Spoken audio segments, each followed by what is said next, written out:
शिवराज सिंह सिसोदिया रातों रात ड्रीम 11 में 1 करोड़ जीतकर करोड़पति बने हैं। जंगली रम्मी के आरपीएल टूर्नामेंट में इन्होंने 1.5 करोड़ रुपए जीता है। मैंने 1.5 करोड़ रुपए जीते हैं। अमर पटेल हैं, ड्रीम 11 में इन्होंने टीम बनाया और 2 करोड़ रुपए जीता। राजस्थान के प्रतापगढ़ में एक गरीब युवक की चमकी किस्मत, रातों रात करोड़पति बना राजस्थान का युवक।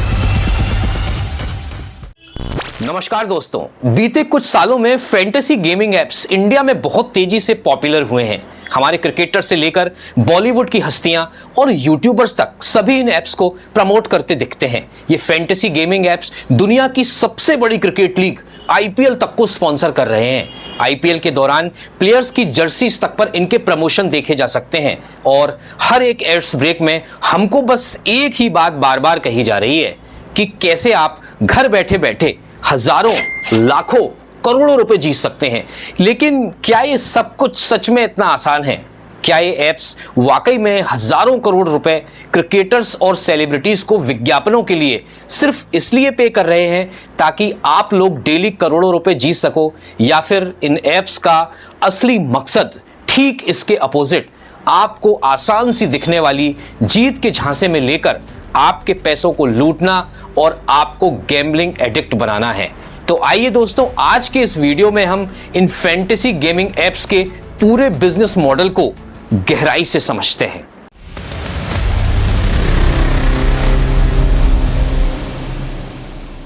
दोस्तों, इन गेमिंग एप्स को स्पेशली कैसीनोज की थीम पर इस तरह से डिजाइन किया गया है कि इनके attractive bright interface, free sign up bonus, regular updates और नोटिफिकेशंस आपको इन ऐप्स से लगातार चिपकाए रखते हैं। ये गेमिंग ऐप्स एक तरह का ऑनलाइन प्रेडिक्शन गेम है जिसे आप रियल लाइफ गेम से जोड़ सकते हैं। आप यहाँ इन ऐप्स पर खुद की 11 प्लेयर्स की वर्चुअल टीम बना सकते हैं और जब लाइव मैच चल रहा हो तो आपकी वर्चुअल टीम भी उसमें पार्टिसिपेट कर सकती है। रियल गेम में जो रियल लाइफ प्लेयर्स होते हैं वो आपके फैंटेसी ऐप प्लेयर्स से कनेक्ट हो जाते हैं। रियल गेम में प्लेयर का जिस तरह का परफॉर्मेंस होता है वैसा ही परफॉर्मेंस फैंटेसी ऐप प्लेयर्स का भी होता है। आपको ऐसा लगेगा कि जैसे आपके ही प्लेयर्स बॉलिंग और बैटिंग कर रहे हैं। इसमें रियल लाइव मैच होते हैं और जैसे जैसे आपके चुने हुए प्लेयर्स लाइव मैच में रन बनाएंगे, विकेट लेंगे या कैच पकड़ेंगे, आपके उतने ही ज़्यादा पॉइंट्स बढ़ते जाएंगे। अब अगर आपके चुने हुए प्लेयर्स की टीम हाईएस्ट पॉइंट्स अर्न करती है तो आप प्राइज मनी जीत जाएंगे। इसमें अलग अलग रूम्स होते हैं और उनकी फीस होती है। आप फीस देकर किसी भी रूम में जा सकते हैं और अपनी टीम बनाकर करोड़ों रुपए जीत सकते हैं। अब देखिए, ये तो हुआ कि आप इनसे पैसा कैसे कमा सकते हैं, लेकिन इससे भी ज़्यादा ज़रूरी आपका ये जानना है कि आखिर ये गेमिंग एप्स हजारों करोड़ विज्ञापनों पर खर्च करके क्यों आपको करोड़पति बना देना चाहते हैं। आखिर इन फैंटेसी एप्स का बिजनेस मॉडल क्या है जिससे ये पैसा कमाते हैं? आइए इसे भी एक एग्जाम्पल से समझ लेते हैं। मान लीजिए कुल 5 लोग हैं जो इस गेम में पार्टिसिपेट कर रहे हैं और सभी ने 100 रुपए देकर टीम बनाई, तो कुल 500 रुपए कलेक्ट हुए।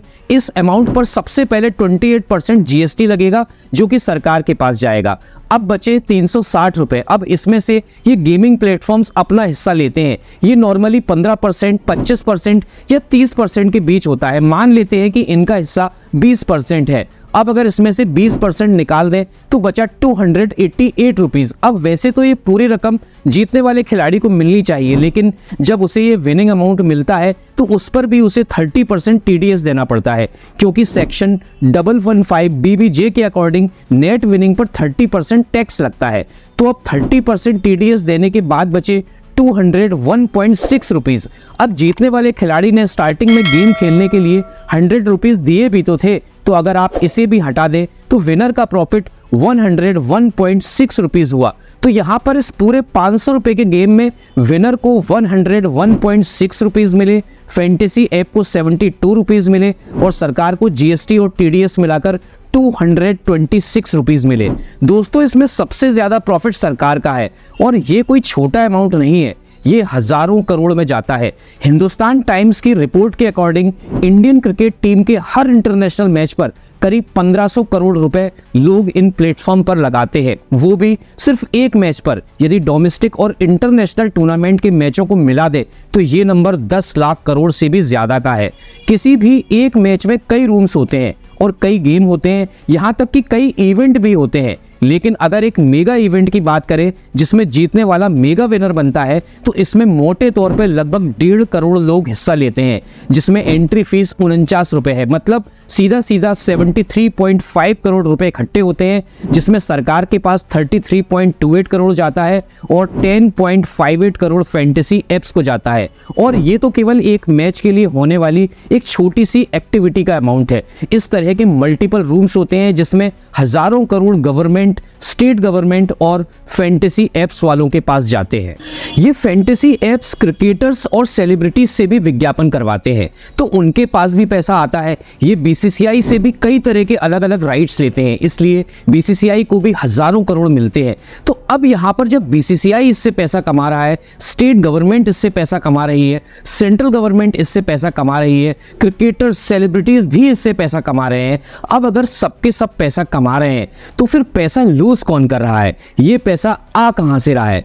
तो दोस्तों इसका जवाब बड़ा सिंपल सा है। ये पैसा आप और हम जैसे लोग दे रहे हैं, अपनी मेहनत की कमाई का या फिर अपने पेरेंट्स की मेहनत की कमाई का। क्योंकि इस पूरे सिस्टम में सिर्फ गेम खेलने वालों को छोड़ दे तो बाकी सभी लोगों के पास पैसा आना गारंटेड है। हमारे जीतने हारने से किसी को कोई फर्क नहीं पड़ता, बल्कि इसमें हम जैसे जितने ज्यादा लोग पार्टिसिपेट करेंगे उनका प्रॉफिट उतना ज्यादा इंक्रीज होगा। इसलिए तो इनसे करोड़ों रुपए लेकर के हमारे फेवरेट क्रिकेटर्स हमको 24 घंटे एक ही बात समझाने में लगे हैं कि ये काम मैं कर लूंगा, आप बस सारे काम छोड़कर टीम बना लो। आपको क्या लगता है कि ये जो क्रिकेटर्स दिन रात हमको इन ऐप्स पर टीम बनाकर खेलने के लिए बोल रहे हैं, क्या वो खुद भी इन ऐप्स पर टीम बनाकर पैसे कमा रहे हैं? दोस्तों ये कंपनीज हजारों करोड़ कमा रही है आपको करोड़पति बनने के सपने दिखाकर, और इक्का दुक्का कोई जीत भी जाता है तो उसकी वजह से करोड़ों लोगों को लगने लगता है कि वो भी एक दिन करोड़पति बन जाएंगे। लेकिन मैथमेटिकली एक इंसान के इन ऐप्स पर जीतने के चांसेस बहुत ही कम है।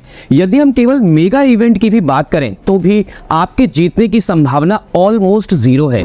और इसमें भी जो लोग ज्यादा स्मार्ट होते हैं वो अपनी विनिंग प्रोबेबिलिटी बढ़ाने के लिए एक से ज्यादा टीम बनाकर खेलते हैं, क्योंकि एक टीम तो केवल 49 रुपए में बन जाती है, लेकिन ऐसा करने वालों को और ज्यादा नुकसान होता है। देखिए यहां अगर आप 1 लाख टीमें भी बना लेते हैं ना तो भी मैथमेटिकली आपके जीतने की संभावना ऑलमोस्ट जीरो के पास ही रहेगी। आइए इसे एक कैलकुलेशन से समझते हैं। इन फैंटेसी एप्स में 2 टीमों को मिलाकर आपको 11 लोगों की टीम बनानी होती है, मतलब कि 22 खिलाड़ियों में से 11 खिलाड़ी चुनने होते हैं। अगर आप टीम बनाने के सभी पॉसिबल कॉम्बिनेशंस को कैलकुलेट करें तो ये बहुत बड़ा नंबर होगा, क्योंकि हर बार जब आप एक प्लेयर को सिलेक्ट करते हैं तो आपके पास सिलेक्शन के लिए तो कम प्लेयर्स बचते हैं, लेकिन आपके पास टीम कॉम्बिनेशंस के बहुत सारे ऑप्शन होते हैं। मैथमेटिकली आप 22 प्लेयर्स में से 11 प्लेयर्स की टीम चुनते हैं तो टोटल 7,05,432 डिफरेंट कॉम्बिनेशंस में टीम बनाई जा सकती है। अब यहाँ टोटल पॉसिबल कॉम्बिनेशन का नंबर बहुत बड़ा है, इसलिए किसी एक स्पेशल कॉम्बिनेशन को चुन लेने की पॉसिबिलिटी बहुत कम होती है। यही कारण है कि फैंटेसी लीग में जीतना इतना मुश्किल होता है। और ये यही खत्म नहीं होता, आपको इसमें से कैप्टन और वाइस कैप्टन भी चुनना होता है, क्योंकि कैप्टन और वाइस कैप्टन के अर्न किए पॉइंट्स आपको एडिशनल बेनिफिट देते हैं। अब आपने 11 खिलाड़ियों की एक टीम बनाई तो उसमें सिर्फ कैप्टन और वाइस कैप्टन बनाने के 110 कॉम्बिनेशन बनेंगे, और अगर आप कैप्टन और वाइस कैप्टन के इन 110 कॉम्बिनेशन को 7,05,432 से मल्टीप्लाई करें तो टोटल 7,97,97,520 कॉम्बिनेशन होंगे। मतलब जब आप इतने बड़े नंबर में से कोई एक टीम चुनोगे और जब वही टीम सबसे अच्छा परफॉर्म करेगी तब कहीं जाकर आप जीत पाओगे। और यह भी सफिशिएंट नहीं है, क्योंकि कैप्टन और वाइस कैप्टन को आपस में इंटरचेंज कर दें तो ये नंबर और भी बड़ा होगा। इसलिए मैंने कहा था कि यहाँ जीतने की पॉसिबिलिटीज ऑलमोस्ट जीरो ही है। इनफैक्ट इसमें खुद विराट और धोनी भी टीम बना लेना तो कोई श्योरिटी नहीं है कि वो भी जीत ही जाएंगे, क्योंकि इसमें किसी को भी नहीं पता कि जिस दिन मैच होगा उस दिन कौन सा खिलाड़ी कैसा खेलेगा। इसमें आप 1-2 गेम जरूर जीत सकते हैं, लेकिन असली गेम तो आपको ज्यादा से ज्यादा खिलवाकर ये फैंटेसी गेमिंग कंपनीज ही जीतती हैं। 10, 20, 40 रुपए लगाकर लोग हजारों रुपए का लॉस करवा बैठते हैं। क्योंकि ये छोटा अमाउंट होता है और एक बार में नहीं जाता, इसलिए लोग समझ नहीं पाते। इन फैंटेसी एप्स में जीतने वाला व्यक्ति सोचता है कि वो होशियार है और वो फिर से पैसे लगाता है और जीतने के लिए, और जो हारने वाला व्यक्ति है वो भी और पैसा लगाता है जो उसने खोया है उसे वापस पाने के लिए, और बार बार खेलता है। ये एक ऐसा विशियस साइकिल है जो कभी खत्म नहीं होता। दोस्तों, आपने देखा होगा कि मैदान के अंदर तो इन फैंटेसी गेमिंग प्लेटफॉर्म्स के नाम की ट्रॉफियां हमारे प्लेयर्स को बांटी जा रही हैं और पुलिस बाहर सट्टेबाजों को पकड़ने में लगी है। अब सवाल ये है कि ये फैंटेसी गेमिंग प्लेटफॉर्म भी तो क्रिकेट पर पैसा लगवा रहे हैं, तो फिर ये लीगल कैसे हो गए? क्रिकेट के मैच में हार जीत पर पैसा लगाने वाले सट्टा खेलने वालों को पुलिस अरेस्ट कर लेती है, क्योंकि इंडिया में इस तरह से खेलों में पैसा लगाना इलीगल है। वहीं दूसरी तरफ बड़े आराम से कुछ लोग टीम बनाकर पैसे लगा लेते हैं और उनके बीच हार जीत भी हो जाती है।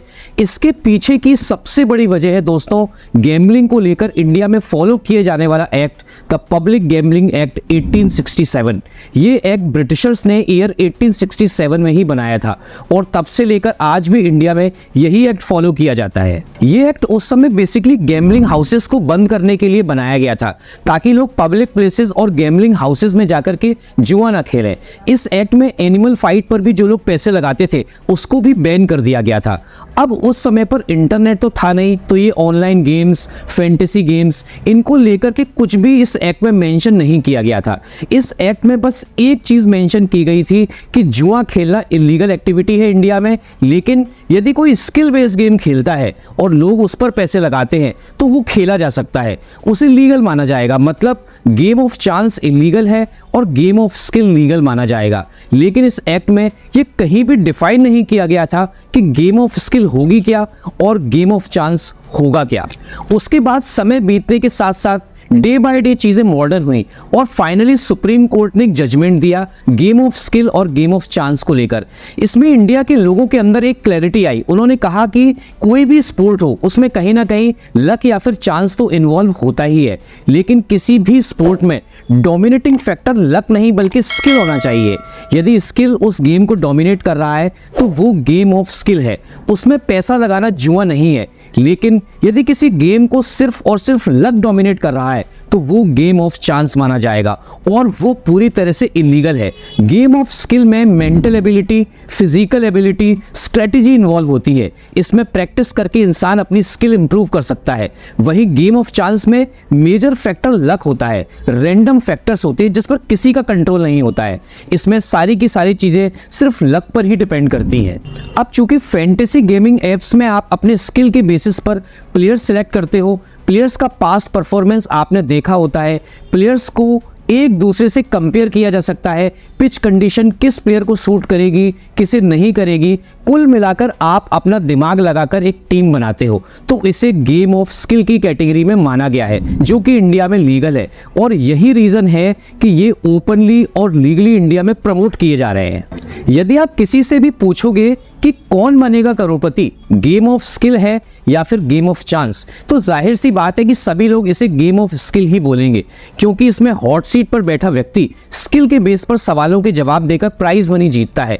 लेकिन यदि केबीसी ऐसा करने लगे कि एंट्री फीस के नाम पर करोड़ों रुपए लोगों से कलेक्ट करने लगे, फिर एक सवाल के जवाब के लिए जितने लोगों ने एंट्री फीस दी है उनमें से जो सबसे पहले बजर हिट करके सही आंसर देगा उसे विनर डिक्लेयर कर दे, तो क्या उस कंडीशन में केबीसी गेम ऑफ स्किल रहेगा? ऑब्वियस सी बात है कि उस कंडीशन में केबीसी को गेम ऑफ स्किल कंसीडर नहीं किया जा सकता। अब अगर एक बार आप ये मान भी लें कि ये fantasy apps game of skill है, तो एक सामान्य व्यक्ति के कंपैरिजन में जो क्रिकेटर होता है, जो इस खेल को बेहतर तरीके से जानता है, तो वो खुद क्यों रिटायर होने के बाद कमेंट्री करके पैसे कमा रहा है? वो खुद क्यों नहीं अपने स्किल के बेस पर आईपीएल शुरू होते ही टीम बनाकर आसानी से 300-400 करोड़ रुपए कमा लेता?